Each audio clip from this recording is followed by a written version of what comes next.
Attics, they're pretty creepy places.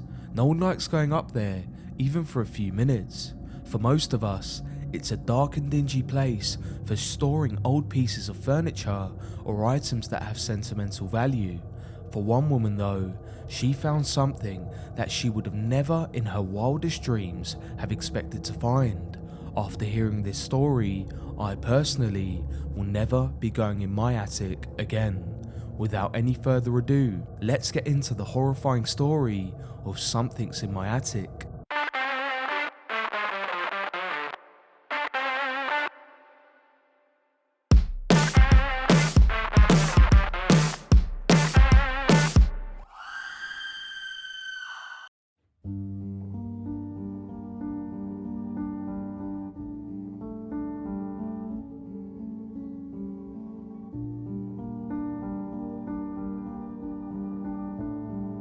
Tracy had lived in her house in South Carolina for decades. It was her dream home. She had always loved it, but sometimes she would hear some very odd noises throughout the day and night. As it was an older home, she naturally assumed it was just the sound of the house settling, but something inside her told her it was something else, and it was definitely something she couldn't easily shake. As an unmarried mother of 5 kids, Tracy had her hands full. Some of the kids were now full-grown adults, which was helpful financially because, of course, caring for a lot of children can be tough. Her house was situated in the city of Rock Hill in a lower-income neighborhood. Her grown kids would often help out with the younger ones, and everyone pulled their earnings together to make ends meet.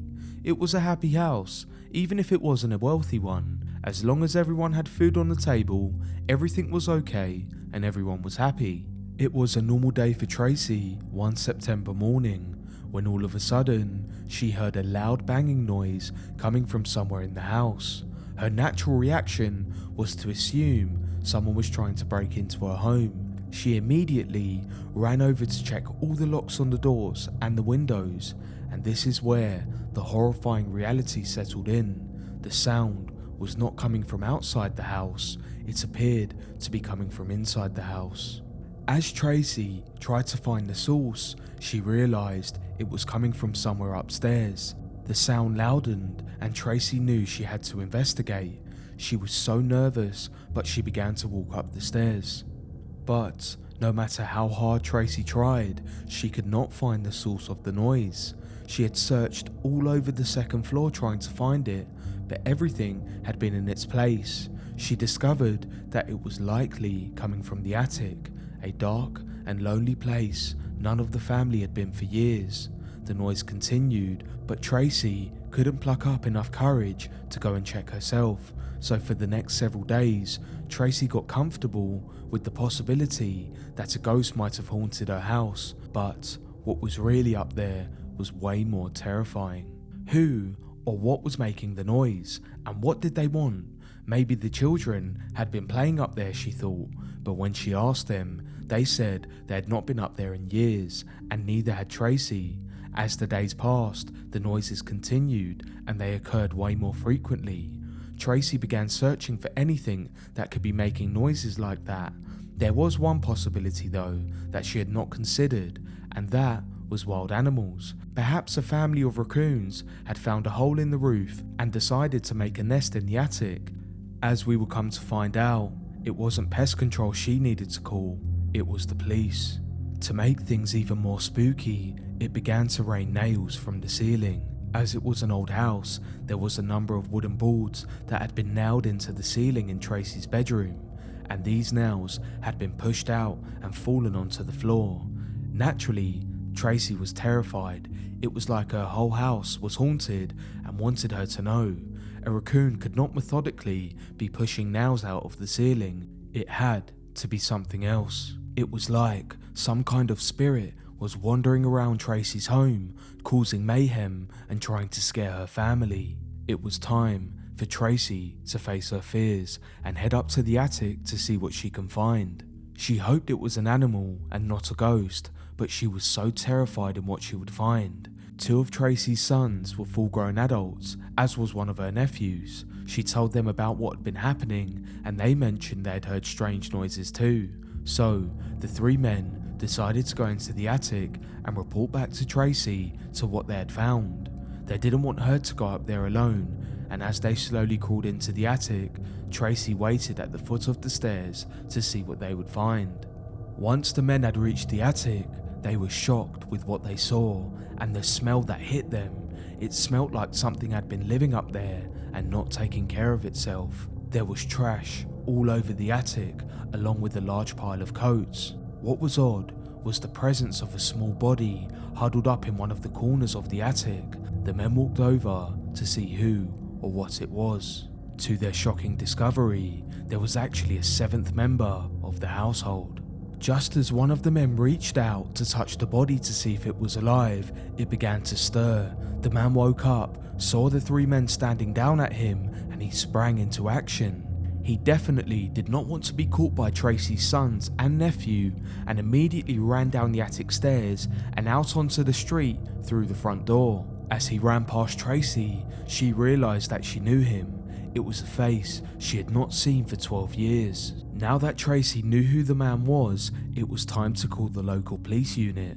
The police responded to her call, and she and her family detailed what they had just seen. Her ex-boyfriend, who she thought was out of state, had been squatting in her attic for what seemed like weeks. The police asked her to describe him and if she had a photo to use for their search. Tracy told them everything she knew. The truth about why Tracy and this man had broken up had finally came out. He had broken in and robbed a small florist shop in the area. He then began to take drugs, which led him to more run-ins with the law.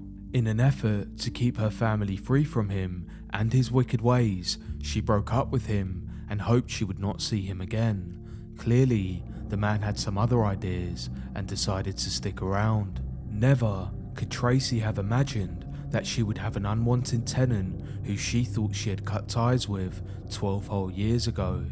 As we all know, dating can be tough, and sometimes relationships don't work out. For Tracy, she had a boyfriend over a decade ago who seemed like bad news. He had a criminal record, and she was worried that he might reoffend one day, and due to this, she decided to part ways with him and move on with her life. The boyfriend, though, had some different ideas. He liked Tracy's home, and he didn't want to leave. So, he didn't. Instead, he secretly began to make the attic into an apartment.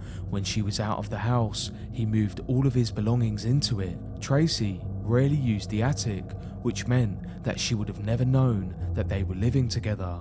Before he decided to live in Tracy's attic, her ex-boyfriend stole her vehicle. He was agitated that she no longer wanted to be with him and believed that he was getting back at her by taking her truck.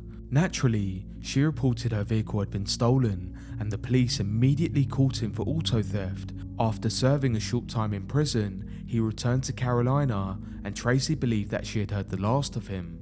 In fact, after getting out of prison, Tracy heard from her ex once more. He called to inform her that he had moved to North Carolina and was living in Charlotte after getting out of prison. This worried Tracy, as it was less than an hour from her city. After time though, she forgot about him, as he appeared to have moved on with his life. The reason Tracy did not hear from him was because he was actually living with her.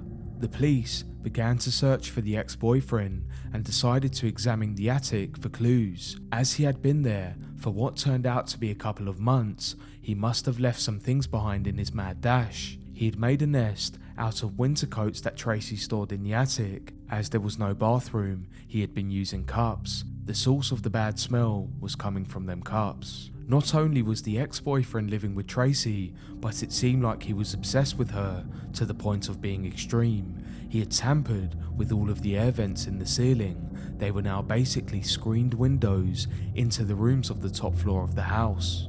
He could move from vent to vent to watch her and her family. Tracy was horrified that her ex-boyfriend had gone to such extreme lengths to see her. What stumped police and Tracy was how this ex-boyfriend had even managed to enter the house, much let alone the attic. As a registered nurse, Tracy was often working shifts at the hospital, which meant that her house was vacant a lot. It's highly likely that he had broken through the front door and moved in while she and her kids were out for the day. It was the only reasonable explanation for how he could have managed it. The most chilling part is, the ex-boyfriend was never found by the police. After running away, he has managed to hide somewhere else until this day.